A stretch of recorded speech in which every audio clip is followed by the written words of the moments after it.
Okay, I think we'll get going now. Hi, everyone. My name's Tom Connell. I'm the chair of the WCA Conservation Committee. Thanks for joining us for this webinar on protecting the three sisters, the Dumoine, Coulonge, and Noire rivers. I'm pleased to welcome WCA members to this session, as well as people joining from Orca and other paddling organizations. We're very pleased to have as presenters today John McDonnell, the Executive Director of the Ottawa Valley chapter of the Canadian Parks and Wilderness Society, also known as CPAWS, and Wally Shaber, who's the lead volunteer for Friends of Rivière du Moine. Born and raised in rural West Quebec, John joined CPAWS Ottawa Valley as Executive Director in the spring of 2007. He holds a degree in forestry, as well as in Canadian history and political science from the University of Ottawa. Before joining CPAWS Ottawa Valley, John was director of the Forêt La Blanche Ecological Reserve, a rare old-growth forest north of Buckingham, Quebec. Wally Shaber was born in Ottawa, where as a teen he played on the log booms and canoed the tributaries of the Ottawa River. He graduated from the University of Waterloo in environmental science in 1974. Wally was a founder of both Blackfeather Wilderness Adventures and Trailhead Outfitters, both of which continue in operation today under different leadership. Wally established Friends of Des Moines to maintain Des Moines River portages and campsites and to expand self-propelled wilderness recreation opportunities in the Des Moines area. So without further ado, I'd like to hand it over to John and Wally. Thanks. Wally. Well, thank you everyone for this opportunity. So just to introduce CPAWS Ottawa Valley very briefly, the organization was founded in the late 1960s, mainly by volunteers from the Ottawa Field Naturalists Club, who became quite alarmed at secret plans to develop Gatineau Park, and with condos and roads and all kinds of things that really inappropriate. And then from there, the organization has really grown into one of the leading conservation organizations in Eastern Ontario and Western Quebec. We now have a staff of 5, and we're one of 13 regional chapters of the Canadian Parks and Wilderness Society, or CPAWS.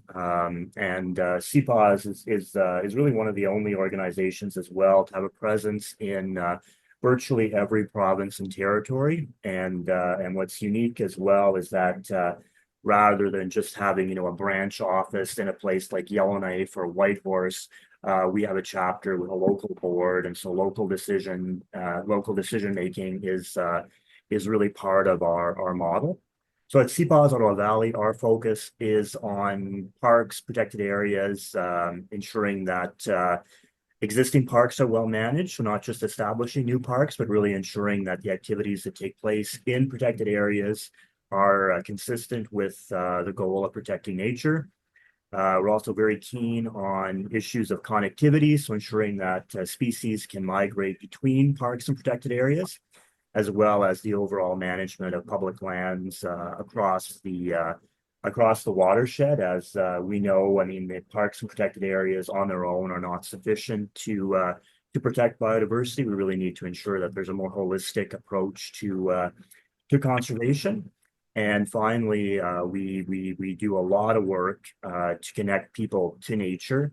And so, not only events like this, but our partnership with Wally and Friends of Dumoine are great examples of, getting people excited about conservation, getting them out onto the land and experiencing what nature is all about.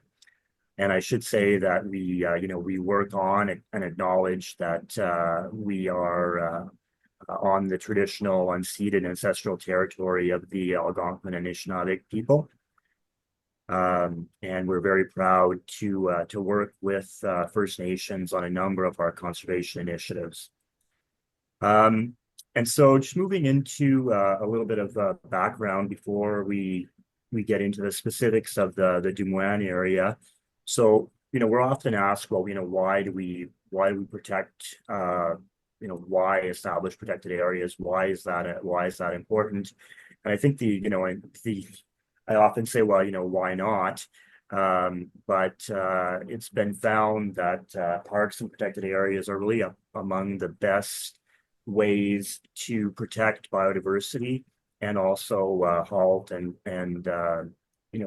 reverse the decline of biodiversity and also address climate change. Um, we're very fortunate in Canada that about 89% of our land mass is publicly owned. So unlike other areas where you would need to acquire lands from private owners, in Canada, we have this unique opportunity where, we have this collective wealth of land and we have the ability to um, make decisions as a society to set some of that aside for conservation. So I won't go into too much of this particular slide, but for the purpose of this evening and for the purpose of CPAW's Ottawa Valley and looking at the Ottawa River watershed, we define a protected area as essentially a geographically defined space with boundaries recognized in legislation, whether that's an act of the federal parliament or of a provincial parliament. And we're seeing more and more, municipal protected areas as well. So, and it's essentially an area with an absence of industrial activities. So no logging, mining, or hydroelectric development is really the key thing for us. We are very, as I mentioned at the top, very keen on people having the opportunity to explore nature. And so recreational activities are compatible with protection. And in the case of a region like the Dumoine, motorized recreation was also deemed to be appropriate with the level of protection being afforded to the area. So, snowmobiling, ATVs, access by vehicle access, motorboats, all of that is permitted within the protected area. A lot of the work we're doing is really guided by the goal of protecting 30% by 2030. There's an interim goal of protecting 25% by the end of 2025. And as you'll see in a couple of slides, we're not quite there yet, but we're optimistic that we'll get somewhere near 30% within the next few years, and with an ultimate goal of a recovery of biodiversity by about 2050. So, and we've seen, thanks to the support of organizations like yours and many others, where, groups have written into the federal government. We saw some very significant investments in nature conservation in the last few years. And we're still seeing, some of that money still flowing into the system, which has been very helpful. And we're certainly urging, as the federal election is coming up, all parties to continue to invest in nature, and I'll speak more to that in a minute. Just a couple of slides here, just to give you a sense of the opportunity that we have in Canada. And so this map really shows you the kind of the dark green areas are the areas that are largely intact. So these large wild areas. And you can see, southern Ontario, southern Quebec, lots of development, not a lot of green. There's a few little green spots representing Algonquin Park, the Dumoine River, kind of in this sector here. But there's certainly not a lot of opportunities left in southern Canada, which is why it's important to protect the opportunities we have before they're lost. And so areas like the Dumoine, Noire, Coulonge, as well as some of the other areas that I'll be speaking to, are all critical at this point to ensure not only the protection of biodiversity, but also the protection of key linkages between areas to the south and the boreal forest to the north, which will be essential in an era of climate change. And this is just another slide as well, showing you the kind of the geographic distribution of species at risk in Canada. And again, we see a correlation of species at risk and development in southern Canada. That same area that's heavily developed is also home to, the most species at risk. And so again, it just underscores the need to protect what we have remaining. And this is another map showing existing protected areas. This is maybe a year or two old, but again, you see an absence of conservation in that southern Ontario, southern Quebec area. And so going into some of the numbers, so in terms of the percentage of protected areas, Ontario is still sitting at about 11%, and that really hasn't moved in the last several years. Ontario has no plan and hasn't really adopted any targets. There's been a little bit of work around a few small parks and protected areas in Eastern Ontario. They regulated the Alfred Bog Provincial Park, I believe, last year, and there's been discussions of some, provincial urban parks, which is, interesting. But in terms of, significant gains, there really hasn't been much for quite some time. And Ontario has really gone from being a leader in conservation to a laggard. Whereas Quebec is really the opposite. Quebec has made big investments in conservation, and Quebec has a commitment, a whole of government commitment to reach 30% by 2030. And they've also put significant resources into that, which is it's just something that we're not really seeing in Ontario. And Quebec has done a lot of work as well to not only engage Indigenous communities, but also the general public. And so there's broad public support for conservation in Quebec, and we see that support through polling that we've done in Ontario as well. It's just that the government hasn't really seized that opportunity, and so again, and unfortunately, with the current election cycle, the environmental organizations, we really didn't have the time to organize significantly around this. So it's a bit of a missed opportunity for us, but we're certainly, looking forward to engaging with the new minister, whomever that will be, once the election results are known.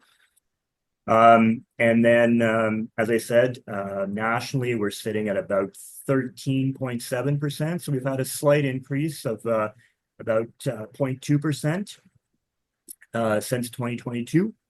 And that federal commitment remains 30% by 2030.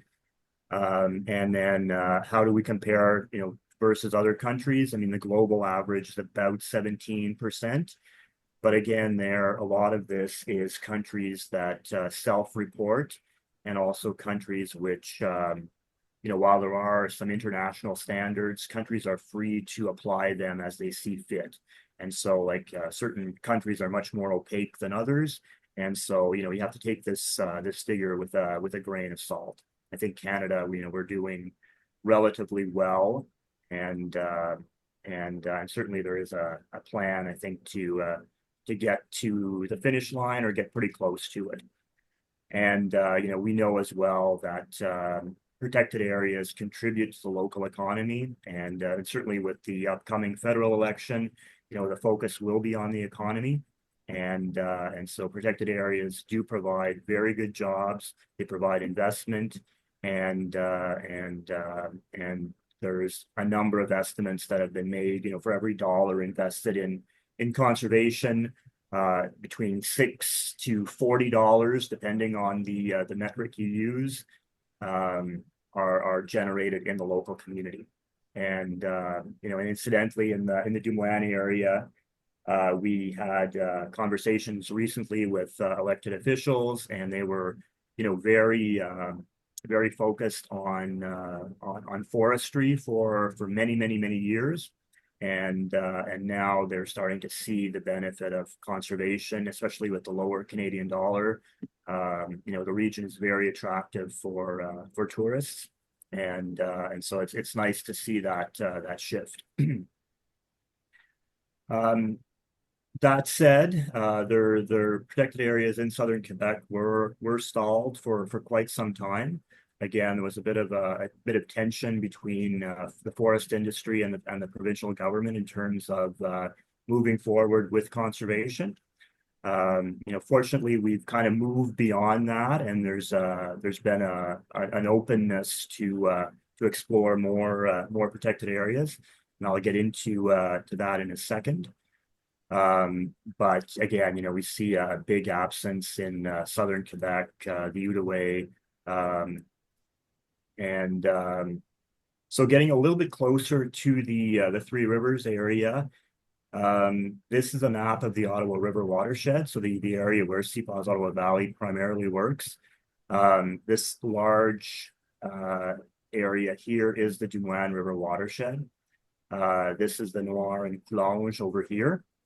Algonquin Park is just to the south, and of this area of the Ottawa River watershed, only about 9% of that area is protected, and that includes both Quebec and Ontario. So there's still a lot of work to be done in the Ottawa River watershed to get close to those targets. And the Ottawa River watershed is also very important in terms of it's really at the junction, at the confluence of the boreal forest and the southern forests. And so very, very important from a connectivity perspective. So if we want species to be able to adapt to climate change and to migrate, they need protected spaces in order to be able to do that. And a lot of the work we're doing is really focused around that connectivity piece. And this is a bit more in the way of numbers in terms of where we stand. So the Dumoine River watershed, we've succeeded in protecting a little bit on just under 1,800 square kilometers. And then just to the northeast of the Dumoine, there's a small area called Wenatchee, which is a separate protected area, but we've succeeded in having it protected. And thanks to work with some partners, including the Kitigan-Zibi First Nation, 850 square kilometers of the Noire and Coulonge watersheds are now protected.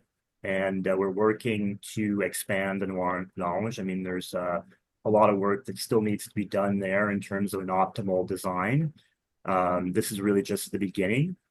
And then there's a couple of projects that are kind of percolating along. So we'd like to see the Wenatchee protected area expanded and actually bring it down to connect to the Dumoine.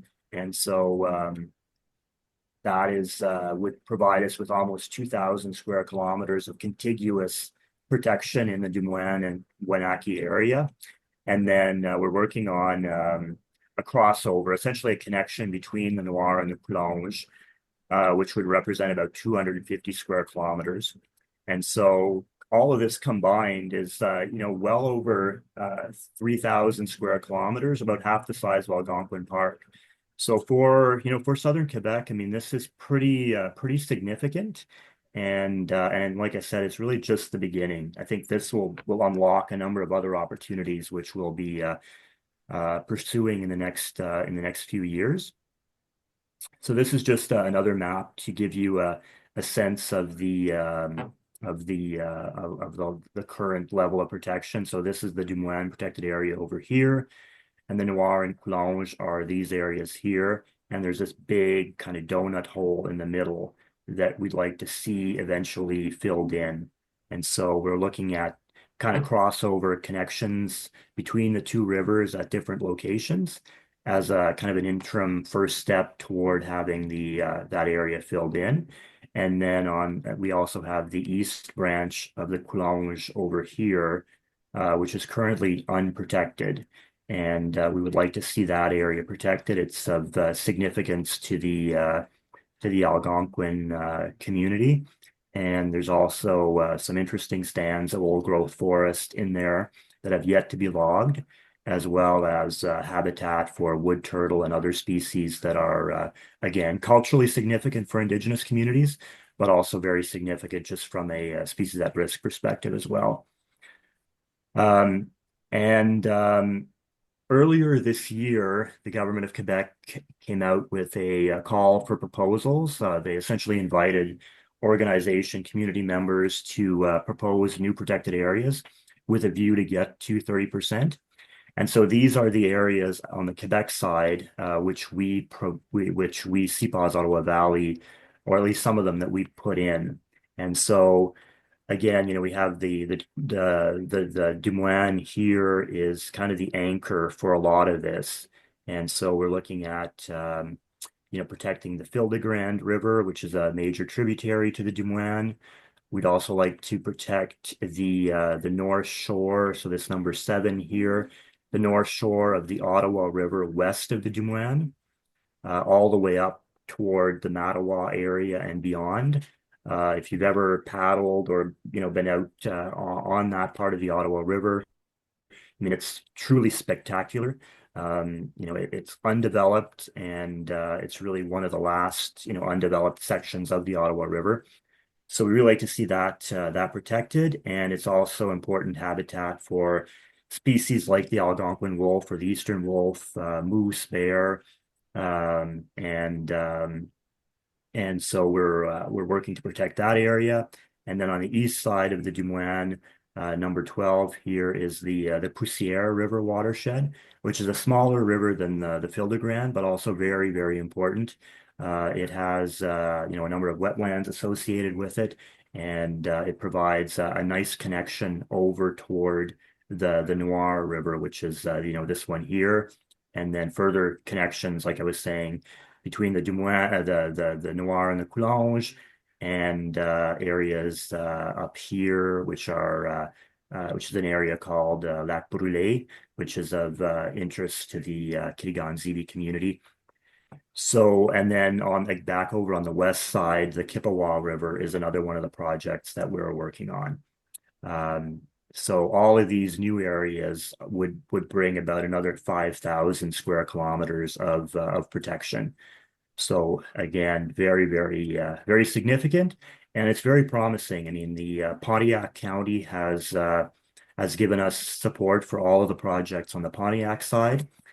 On the Temiskaming side over here, it's a little bit more complicated. We're still working with elected officials there to build support, but it is looking promising. And then over on the Ontario side, we have Algonquin Park down here. And this is the Madawaska Highlands down in this area here, which is another area we were working to have protected.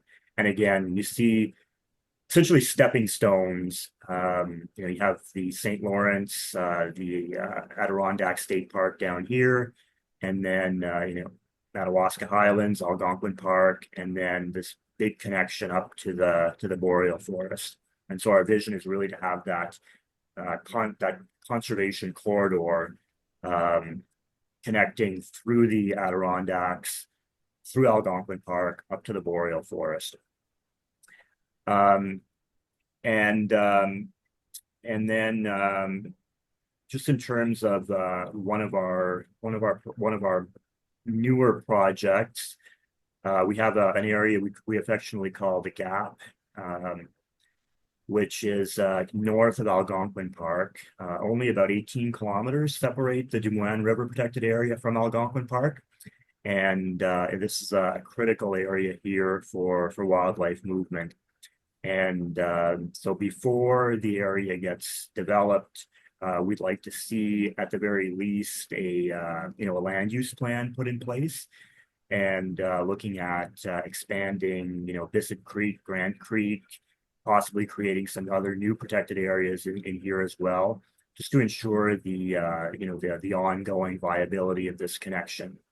And so this year, starting in April, we're going to be surveying Highway 17 in terms of road ecology, trying to identify where wildlife are or where wildlife is crossing the highway.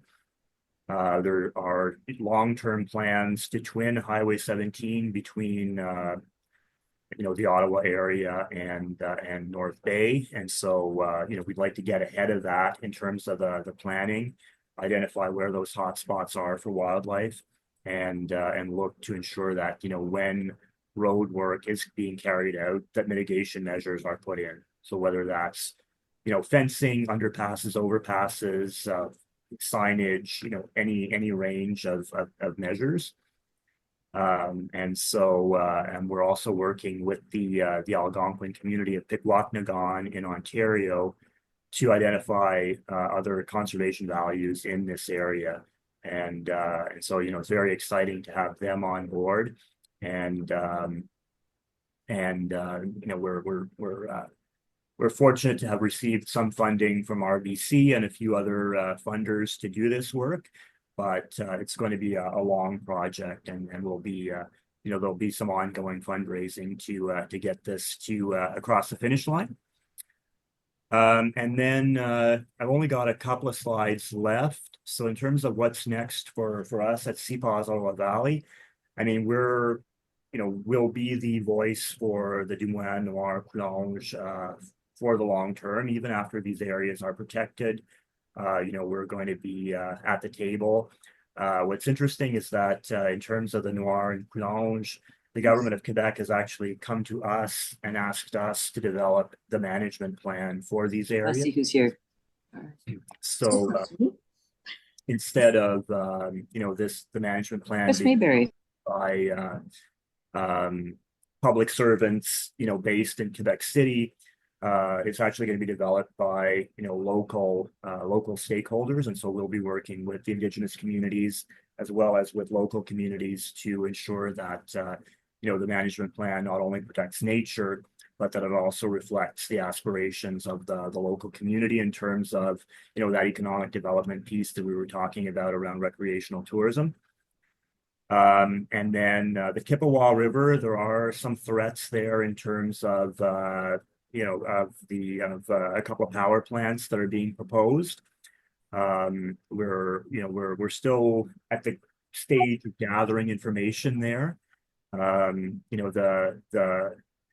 to be perfectly honest, I mean, the proposal is backed by a couple of First Nations and by the local Timiskaming County, and those are important allies of ours in our protected area work. And so, those are relationships that we're managing, and hopefully we can find some common ground and look at whether it's having these projects move someplace else or reducing the impact in some way. So we're aware of those projects, and we're like I said, I mean, the Fil de Grande and the Poussière are both priorities for us, as well as facilitating public access to those areas.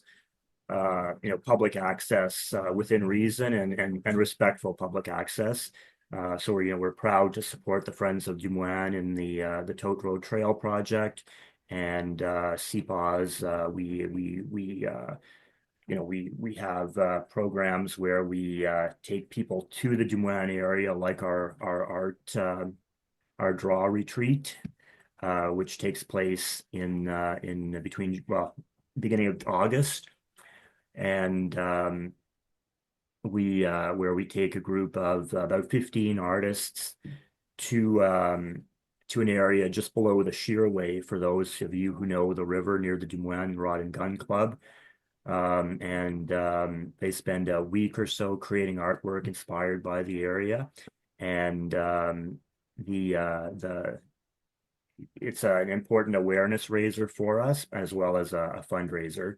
The artwork is displayed at a number of different locations, and the proceeds of the sales support our ongoing conservation work. And so you can learn a lot more about that on our website. And we have also a new program which will be launched very soon, called Nature for Everyone Everywhere, which is aimed at engaging newcomer youth, so youth who are new to Canada, in conservation. It's funded by the federal government through the Canada Service Corps program, And so we'll be taking a group of, well, several groups, but amounting to about 125 youth over 3 years on a trip to the Dumoine area. And they'll be working with us on stewardship programs. And as part of this experience, they'll also be required to contribute about 120 hours of community service, whether that's in support of the Dumoine or other areas. I mean, that'll be up to the youth to decide. But we may need your help to get the word out. This is a great opportunity. It's a free program, and we'll be launching it probably next week. So that'll be coming up. And then in terms of what you can do, there are a number of different things. I mean, I think the important thing is really to use your voice and to share your perspective on conservation with your elected officials. Even if you're not a resident of Quebec, it's still important to let decision makers know that this is important to you, that you recreate in Quebec, you spend money in Quebec. And so I can provide email addresses for all of these officials here. But it's important, whether you're for conservation or against conservation. I mean, it's important to let elected officials know how you feel about these issues. And similarly for, the dams we talked about earlier, whether you're for or against it, I think it's important for decision makers to hear from you. And in addition to that, it always surprises me how few people, are aware of these areas. And so, if you're doing a trip, share your experiences on social media. You can tag CPAWS on your social posts. You can also, consider supporting groups like CPAWS and Friends of Dumoine. Share information. I mean, if you're on a trip and you come across issues, whether that's, sweepers or campsites that are dirty or in need of attention, let us know, and we'll do our best to get a volunteer up there. And certainly if you're in a position to make a financial contribution to either the Friends of Dumoine or to CPAWS Ottawa Valley, we really appreciate that. We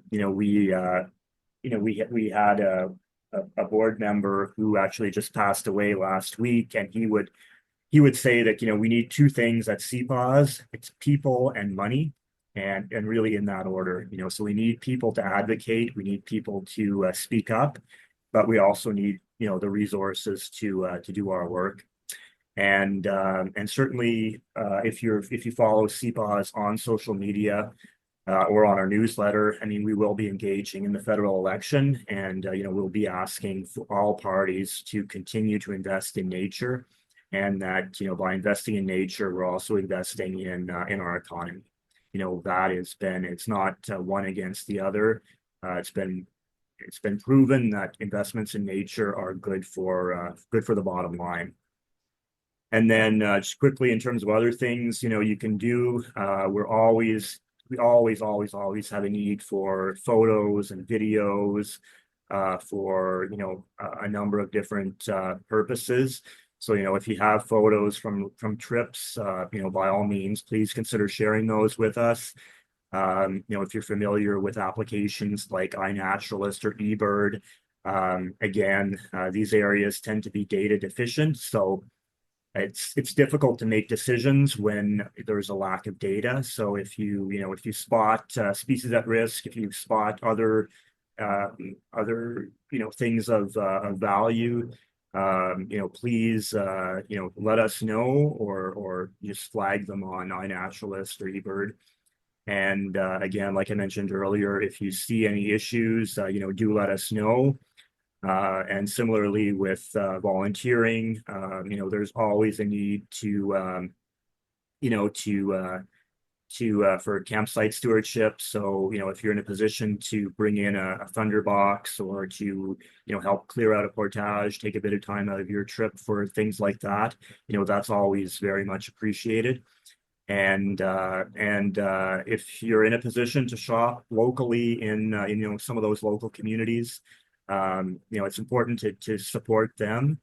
And it's important as well to let them know that you're heading up there because people talk, and unfortunately, there's a bit of a misconception that paddlers and hikers don't really spend a lot of money compared to snowmobilers and ATV enthusiasts. So I think it's important to let them know that you're heading up there and how much you value the area. And if there's a way to help connect other people to not only paddling but also to those areas, if you're able to bring someone who's new to Canada out to experience even a couple of days of this area, I mean that would be that's huge. And and so I'll leave it at that. I mean, my contact information is here. By all means, feel free to reach out by email or give me a call. And our social media, just search for CPAWS Ottawa Valley on Facebook or Instagram, and you'll find us, as well as our website here. So I'll stop sharing and Good, good. Tom, yeah, hello, my name is Wally Shaber. I wanted to tell you the story of my first Des Moines canoe trip because that happened 54 years ago. And what I observed then is what I'm trying to preserve now. Uh, the Des Moines River is what I consider the last of the wild rivers in the sense that it does not have any settlement, any hydro, any industry at all, and definitely there's no dam on the river at any point. So, of all of the tributaries of the Ottawa, I consider it the wildest and the one that's most accessible in the sense that it is canoeable. It's a class 1 to 5 whitewater river with very good portages around the class 4 and 5 rapids. So the Des Moines I fell in love with when I was 19 years old. My first canoe trip was uh, as part of a group of guides hired by the YMCA at Golden Lake, which is the Ottawa YMCA. And our mission was to find and establish a new base camp for the boys' camp, which was destined to move that next year. We had been invited to try out a lumber camp that had been abandoned recently at the top of the Des Moines River. And the history of YMCA camps or camps, any camps up to that point, was that whitewater canoeing was not allowed, was not taught, and therefore we had no skills base to be excited about going down the Des Moines River. But the idea of going so deep into the wilderness of Quebec to re-begin the story of a boys' camp was very exciting to us. So we all hopped in a school bus and a cargo van, and we drove to this place that on the map was called Rapide des Squashame. And when we got there, nobody was using that name. They called it Das Swisha. Swisha was a bastardized version of Rapide des Squashame, mostly created by Irish and Scottish lumberjacks on their way to work into the bush in the 1860s, 70s, and 80s. So we quickly adapted to that pronunciation, and we got to the village, and we were stepping immediately back into history. The only general store there still sold a lot of hunting and trapping materials. You could buy steel traps, and you could buy canned bacon, canned butter, pilot biscuits, everything that you might have imagined these guys using in the turn of the century to go hunting and trapping and canoeing in the Des Moines River. There was a float plane base in the village and a very active plane flown by a pilot named Ron Bowes. It was a Beaver airplane, which is a de Havilland product. And if you've been fortunate enough to fly in a de Havilland Beaver, you've shared a piece of history. Okay, so this is the topographic map from 1934, done by Air Photos.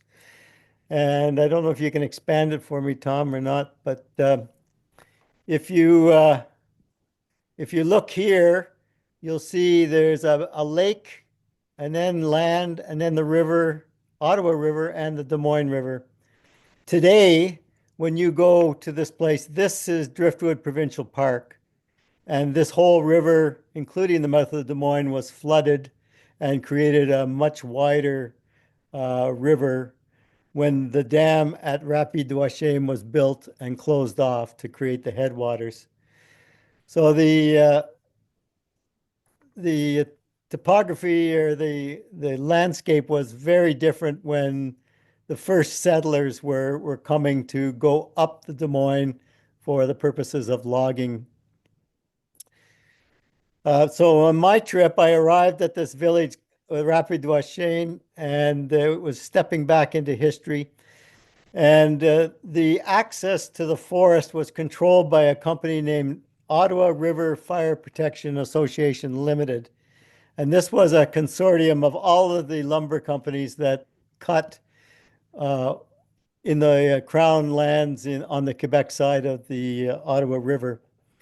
And what they were controlling was protection of the forest from fires. And they didn't want you traveling in the forest unless you had some basic safety ideas about how to light a forest fire and not a forest fire, excuse me, a campfire to cook, and what the rules were about traveling in the forest.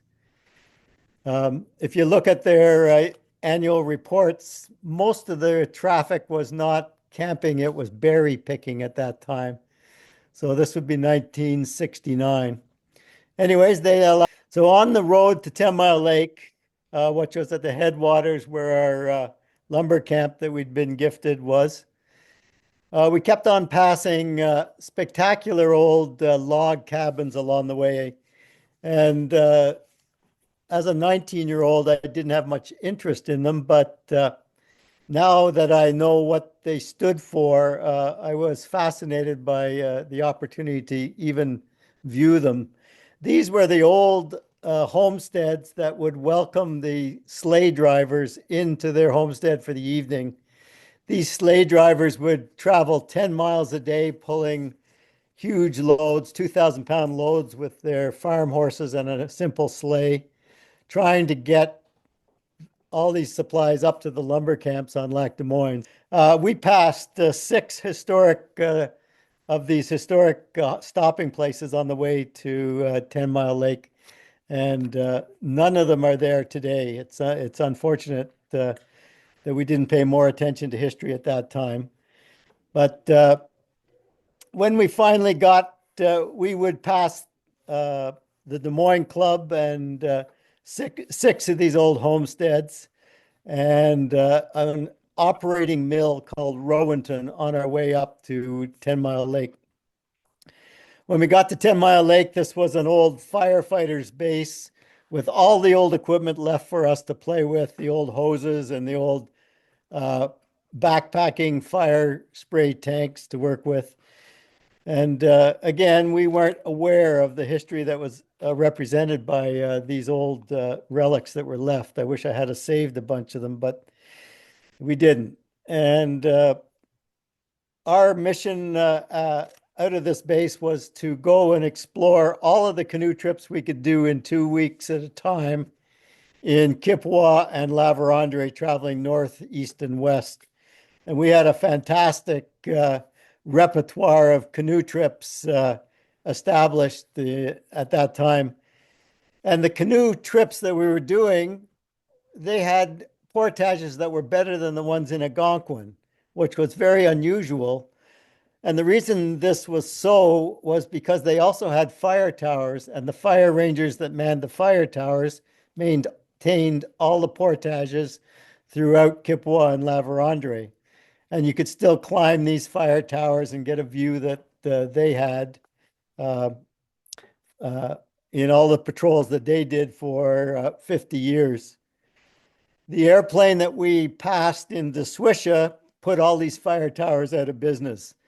In 1968, they closed all the fire towers and contracted air patrols to look for forest fires. So that very romantic era of the forest was eliminated the year I arrived, which was too bad. So at the end of that summer, my camp director allowed 12 of us to go down the Des Moines River in cedar canvas canoes. Well, this was a major mistake. Of course, we didn't know any whitewater and we ruined 3 of the 6 canoes. But what a thrill it was to go down the Des Moines River.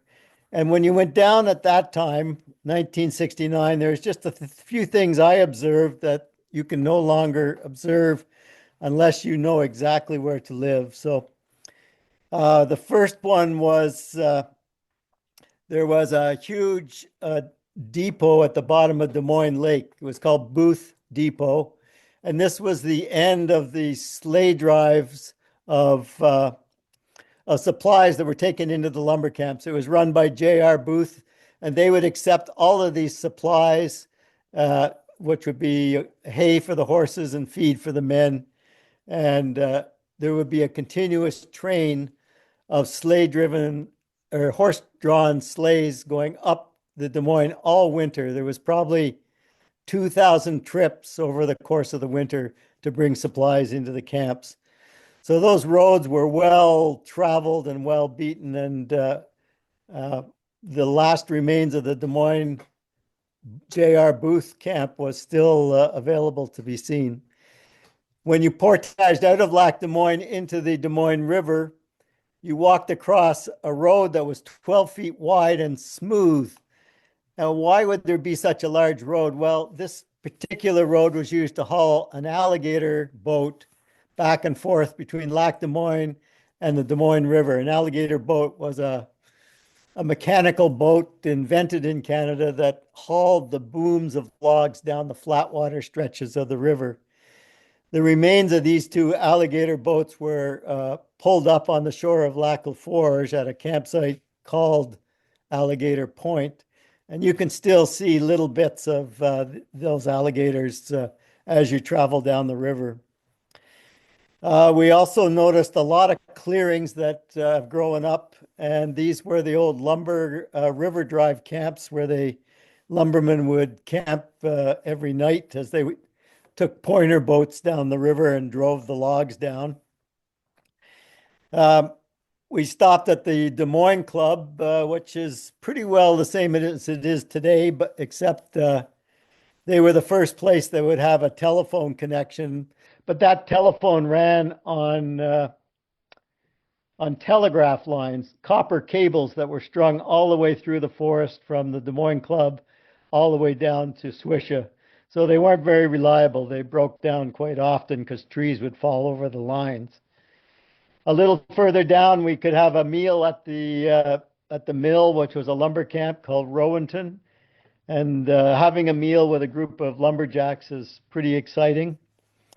And when we got to Grand Chute, there was a very simple log wooden bridge. And if you walked out on that bridge, you could look upstream and see the entrance of the timber slide that went around Grand Chute. It was all clear there and easy to imagine the logs going 2 at a time into this lumber timber slide chute. The rest of the river going down to the Ottawa River was exciting. And again, the portages were so well maintained that it was easy to compare the portages to those that you find in Algonquin Park today.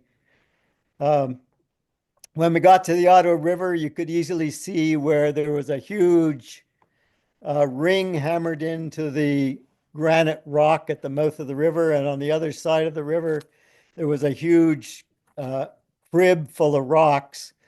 And there was parts of the old cable that used to hold the big log boom that caught all the logs as they ran down the river, and they caught them in this large boom and towed them down to the mills at Chaudière. So that's how the river was in 1969. And I've done canoeing or skiing trips on the river every year since. And we started to notice how much all of this history deteriorated so quickly, and how the campsites deteriorated and the portages grew back in, partly because we became better whitewater canoeists and didn't use the portages, but partly because there was no one there to keep them clear.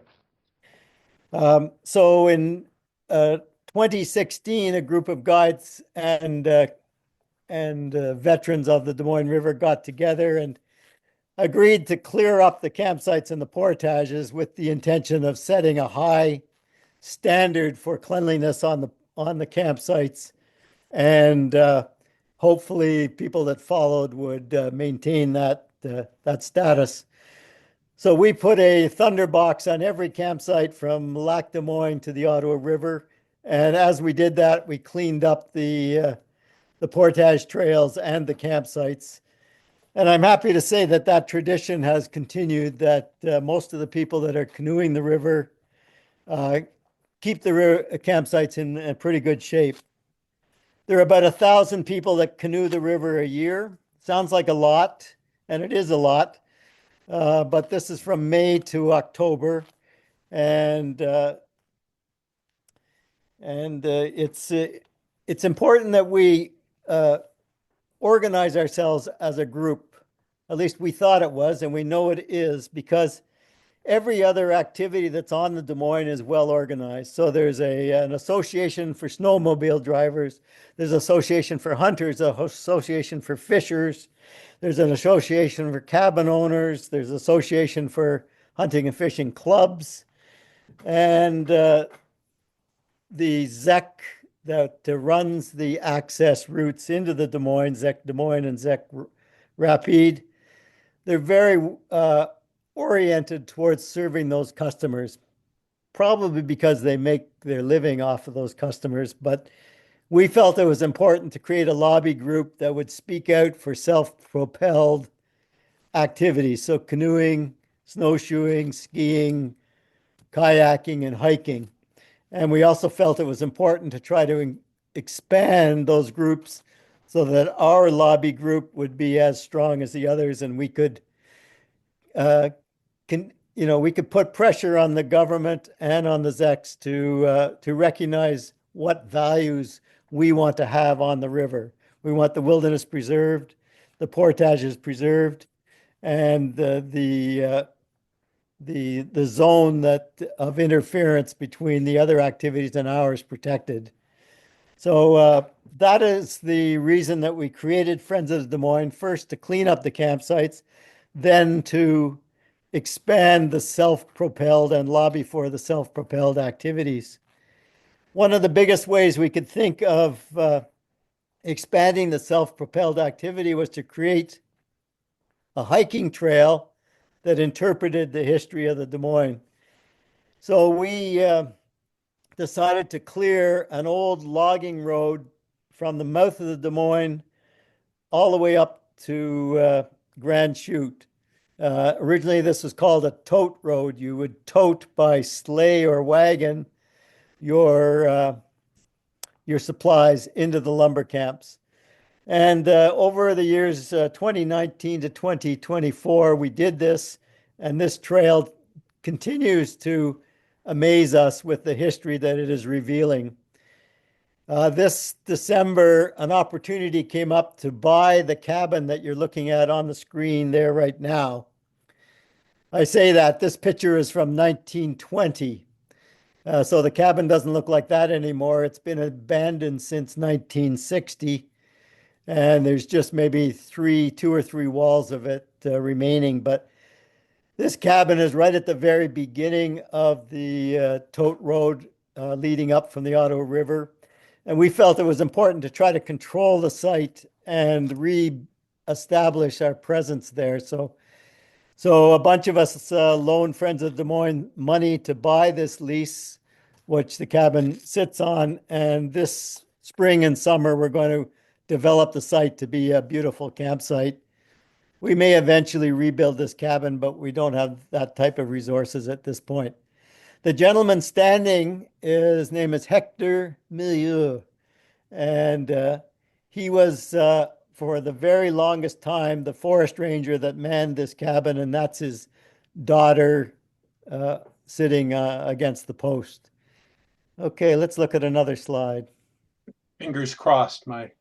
Okay, this one we already discussed, but what's interesting about it is it shows the waterscape and the landscape. Can you expand, especially the top part here? Whoop, go down now. Okay, that's good. That's good. So Brennan Lake that you see here had a land bridge between it, and the railroad and the old highway went on that land bridge between Brennan Lake and the Ottawa River. When they built the dam at Rapide de Wachame, it created a headwater lake which went so wide here that it absorbed Brennan Lake and it absorbed the railroad and the highway. Both of them had to be moved to the present location of Highway 17. But the cabin we bought is right at the beginning of this dotted line trail, and that's the tote road, and the cabin is right there. Okay. So can you expand this one again? Okay, good. Now just drag it. That's good. All right. So at the mouth of the Des Moines for the longest time before the dam was built, there was a very active stopping place farm run by a family named Dufault. This sketch here is a map created by Quebec Hydro, and they knew that the flood was going to be up to about the contour line 415. So they had to purchase this farm from the Dufault family. Luckily, the cabin that we bought was built around contour 420. So the water line now is right up to contour 415. All this is underwater. All that history is underwater now. And our cabin is the only remnant of that era that's left. Okay, let's look at it. Okay, this is a good slide. This is a air photo taken in 1939. So in the right-hand corner is what the Des Moines, the mouth of the Des Moines looks like today. You can see it's totally flooded. And if you've paddled the Des Moines, you know that the last 4 kilometers are flat water, which in some ways is uninteresting. But if you start to add in all of the history that you can observe as you go down, it becomes much more interesting. The last kilometer and a half of the Des Moines was a wild rapid called Poplar Rapids. And it was a compulsory portage, and the portage existed along the tote road and started up here someplace. And there's lots of logbook descriptions about taking that portage. The cabin and lease we purchased is right here. This is the water level today. The boom that I mentioned was strung across the mouth of the Des Moines right here. And every spring, all of this would fill up with logs. And then that company, there was one company that was in charge of hauling all the logs down to Chaudière Falls. If you cut square timber, you had to make your own raft and raft it down to Quebec City. So this is a very interesting historic slide. It shows the tote road. It shows the rapids that were drowned out, and it shows the mouth of Des Moines. This was for thousands of years a trading site for First Nations traveling the Ottawa River. So what we have done at every historic site along the tote road is we've researched the history, and we have established these signs along the hiking trail. So there's one that describes the timber slide. There's one that describes the farms that were at Robinson Lake. The two stopping places along the route, one called Potvin Farm, one called Bertrand Farm. One is at the mouth of the Fildegrand.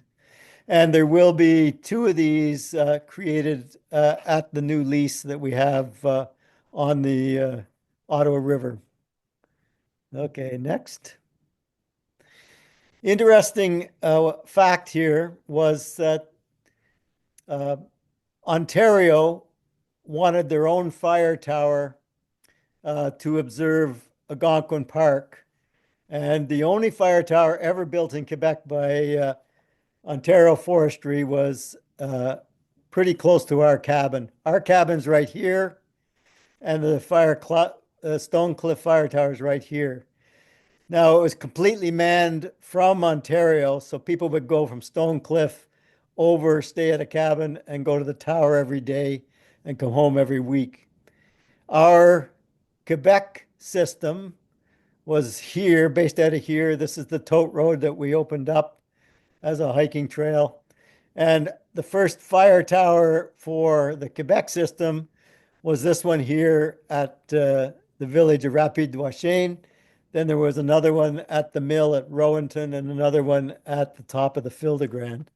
So part of the agreement, of course, here was the gentlemen, the rangers at the Stonecliff Fire Tower had to daily watch for fires along the South Des Moines here. So a very interesting little tidbit of history. So this is the village of Stonecliff and the fire tower I mentioned. And this is the mouth of the Des Moines. So in the railroad was built about 1880, this far. And in 1895, the Quebec government allowed private groups to apply for large tracts of land for hunting and fishing clubs. And a lot of rich Americans formed clubs and just went in and surveyed an area for a hunting and fishing club, and then applied for a lease, and they would get exclusive hunting and fishing rights in that lease.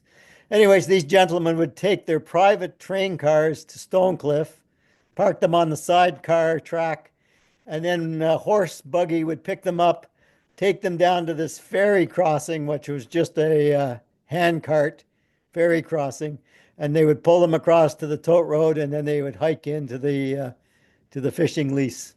The Des Moines Club was the biggest one on the Des Moines River. Okay, next. So before the mouth of the Des Moines was a stopping place for hunters and fishers and rangers, there was a Northwest Company trading post and a Hudson Bay Company trading post there. This is an imagined sketch of what a trading post looked like, but it would be very accurate. The north canoes, these shorter canoes, would go inland from points like this, and the larger freighter canoes would continue on north.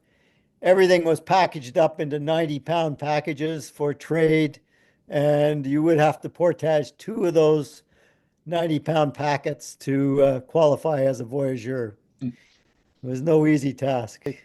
There are carvings along the Des Moines that have been carved there by loggers and by surveyors. And there are remnants of different tools that we've gathered at the Friends of Des Moines Welcome Center at the north end of the trail at Grand Chute. And we hope to do the same at the south end. If you'd like to volunteer to be a friend of Des Moines, we have lots and lots of hands-on work. It can be as simple as clipping a portage trail, or as complicated as helping build the Adirondack shelter we hope to build at the mouth of Des Moines this summer. So to become a member of the Friends of Des Moines, it would just cost you $40. That allows you to to use the cabin at Grand Chute in the winter and summer, you have to act as a host to anybody that wants the history of the trail or wants to discover the trail if you are using the cabin, but that's a simple task. And our evolution, we're just changing our website to be more user-friendly, but the only way you can donate or communicate with us is very simple. Our email is demoinefriends@gmail.com, and that links directly to direct deposits to our account. And you can just send your name, address, and contacts to us, and we'll initiate you becoming a friend of Des Moines. I'm sure you have lots of questions, but that gave you a good little taste, I think, of the Des Moines River. Just wanted to comment that the project at the mouth of the river at the new cabin and lease site, definitely the Friends of Dumoine need your financial assistance wherever possible. Every penny will help to basically help to pay down the lease fees. And I'm sure a bunch of us have been talking already. There'll be more details coming out, but I know in the spring and through the summer there is plans to get over to the new site to assess the structure and to see what type of work needs to be done. So anybody wants to join in, I'm going to offer to use my boat and probably in the April-May time frame, and we'll get some time together to get over there, but many hands make light work. I'd just like to ask a question to John. I mean, the Des Moines is kind of a special case because of the history and its popularity. The other rivers are paddled somewhat less, but when a space is protected, what is the basic investment or expenditure that is associated with that, if any? Are there costs that are incurred from simply extending protection, or do you simply let it be? Yeah, that's a very good question. Certainly all of the areas that we've talked about, it's really a situation where the government of Quebec is willing to, set these areas aside from industrial development. So there's no logging, mining, or hydroelectric development, but there's really no investment at the same time. And so, these are not going to become provincial parks. Some of these areas are covered by a ZEC or, another, outfitters, or there's other layers in there, then they'll continue doing the things they do.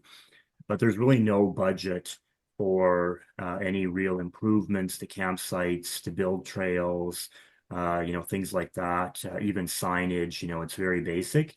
And so it really comes down to the community to do a lot of this work. We're certainly advocating for a certain budget for this, and we're in discussions where the Noire Coulonge could become a bit of a pilot project where there's a little bit of government money that's used to almost like a catalyst to get the community going on projects. But as a rule, there's not a lot of investment by the government. Yeah, thanks for the presentation. I have two questions, probably one for John and one for Wally. One is the youth project. When for Ontario youth, is that open to Quebec and Ontario youth, or is that just limited to certain people or certain kids? No, it's open to anyone aged 18 to 30 living in Ontario, Quebec. As long as they're a Canadian resident, they're more than welcome. Oh, okay. Yeah. Yeah. Oh, shoot. My son's 14, so he's too young then. Yeah. In a couple of years. Yeah. Yeah. No, that's good. And the other one is I was a couple weeks ago, I walked over the Fil-de-Grande above Devil's Chute there.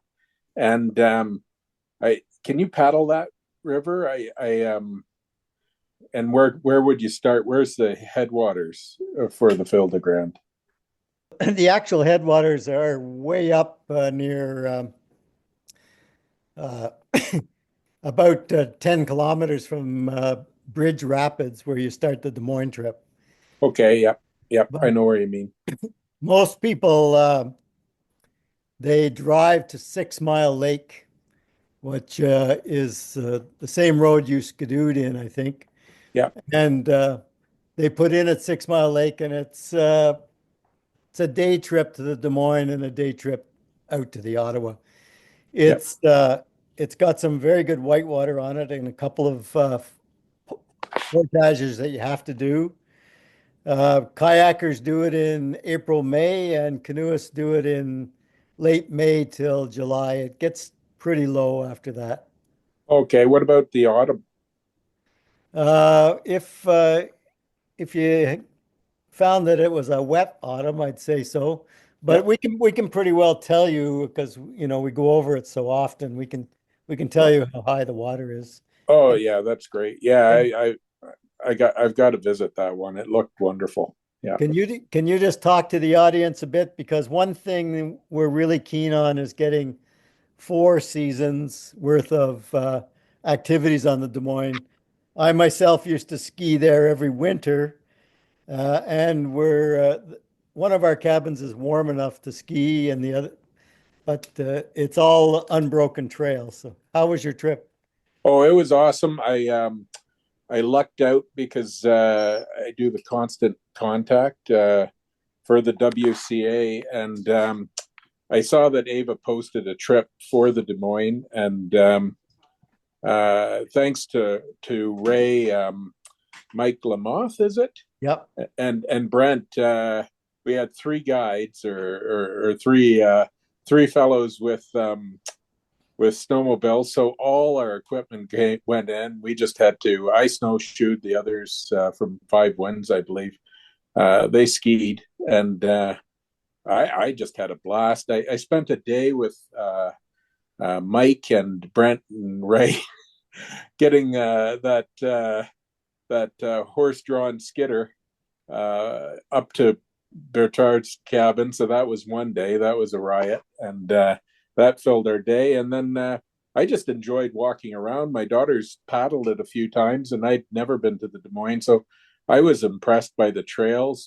We had great time breaking trails, and I loved the Fildegrand. I just in Yeah. the wintertime, that's just a spectacular spot to hike around, and Yeah. I think the winter aspect is as good as any other season. Right. Yep. And the snowmobilers, I was worried about Skidoo, the odd one, but it's quiet. Yeah. If I can just give you some background, what Chris is referring to was we're trying to establish some points of reference for people that to help them imagine what the Des Moines was like in all the seasons. So one of our members acquired a horse-drawn sleigh, the type that used to be used by the farmers when they would pull those loads into the lumber camps. So he fixed it up, and this winter they pulled it into one of the main stopping places on the route so that people can see what a horse-drawn sleigh looked like and try to imagine another use of the trail. So that's what one of our little objectives to bring the history alive. I think our motivation is sort of the Chilkoot Trail in the Yukon. You can hike that and see remnants of boots and tools and everything. And that's what we're trying to create again on the Des Moines. Any other questions or comments? Yeah, I was just had a question about the protection from hydro dam development on the Three Sisters.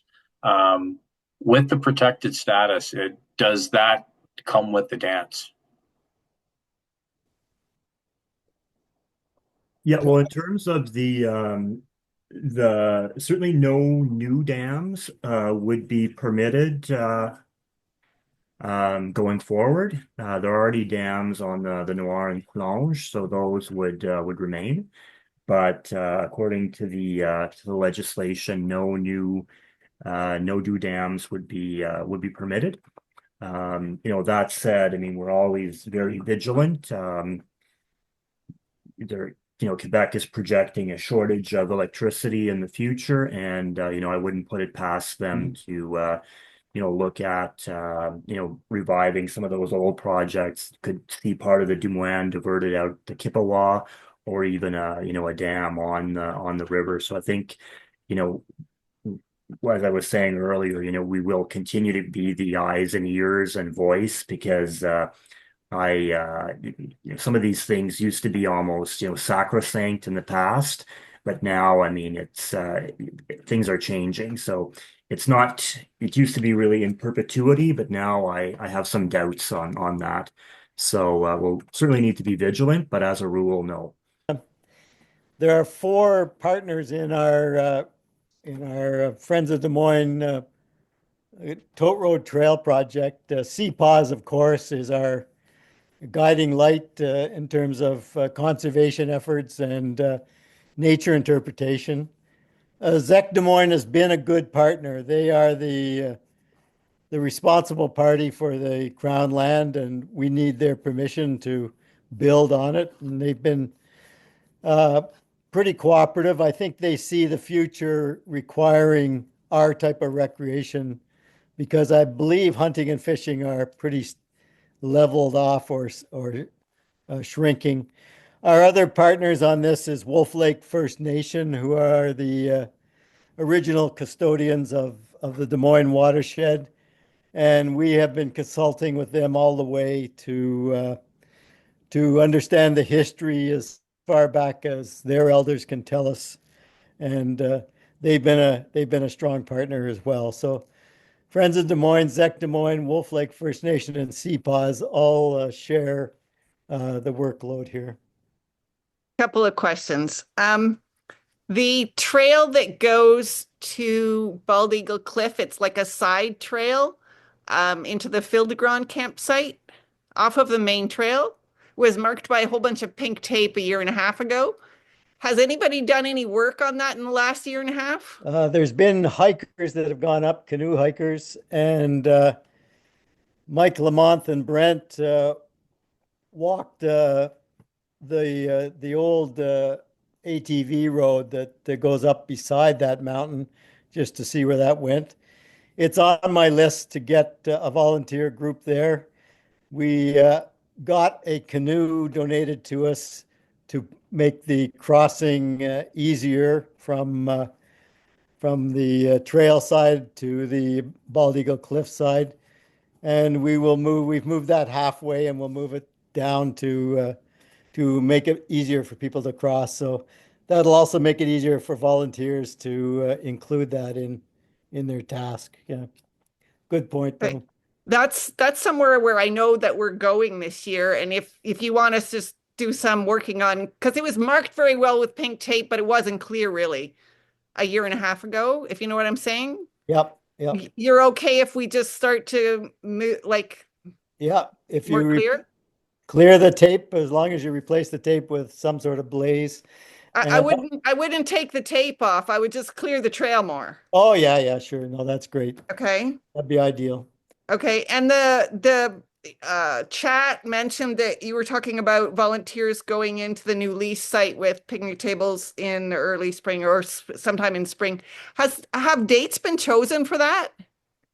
No, it's pretty loose, because you never really know when the water's open and boats can be launched until the dam till the lake fills up. The reservoir empties to a low level in the winter, and they have to fill it back up. So somewhere between the 1st and the long weekend in May, but we'll know by the end of April what the date will be. We'll keep you posted. Okay. Are the picnic tables at the new lease site a higher priority than picnic tables at Grand Chute, since 2 are already made and 2 are not yet made? No, we won't be ready for them till late summer. Okay. We haven't even defined the campsite yet. So you want the ones up at Grand Chute first and the ones at the lease site second? Yep. Okay. Thank you. That's all. All right. Thanks, Tony. Well, just for general information, Wale, by the way, I tried to send you an email, but your email from some years ago is not working, so I sent it to Tom Connell Yeah, instead. I forwarded it. All Yeah, right, I you got it. forwarded. And Good the to only, say, good to say hello to you. well, nice to see you. And what I said to Wally and John, and this is just for general information, I have a video of a trip from Keewaydin on Temagami down the Dumoine in 1955.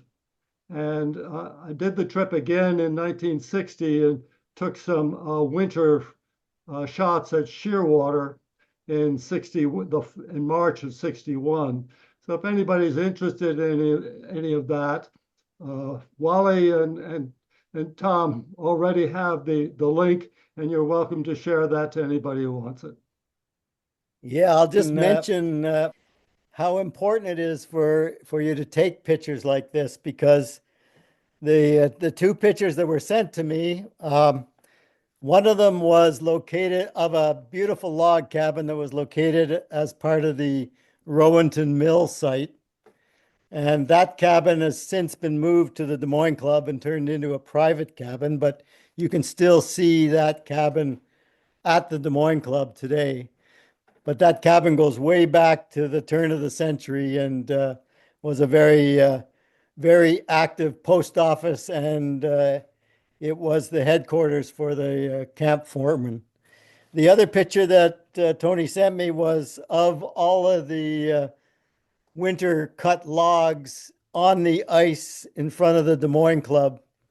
And to the best of my knowledge, that was the last time that logs were stacked on the ice and driven down the Des Moines River. The Des Moines log drive changed to a truck-oriented drive in 1961. So those are historic shots you sent me, and I really appreciate it. And the video is interesting as well. So we're getting older. We're historic relics ourselves. That's right. We don't get younger.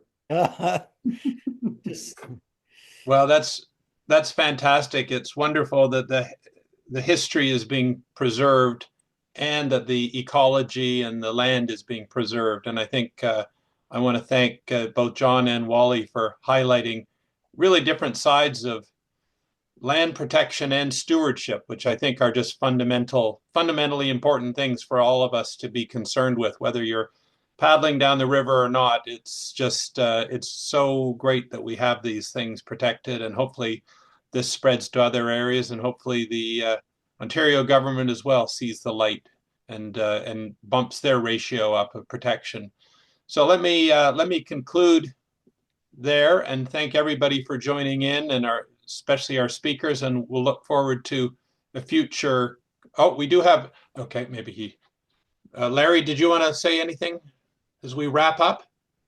Just that this is there's things in your lifetime that you can sink your teeth into, and I think myself being in close proximity to the area, I'm going to make it a part of my year to help it with the projects wherever possible. And I encourage other folks from the Ottawa area. I know we've got a lot of the Ottawa RA Center Canoe Club people. We're linked in on this as well, and this is a great thing that we can join ranks and help CPAWS and the Friends of Des Moines to basically make this area flourish. Well said. thank you. All right. Thank you, everybody. We'll see you next time. Good. Thank you for hosting.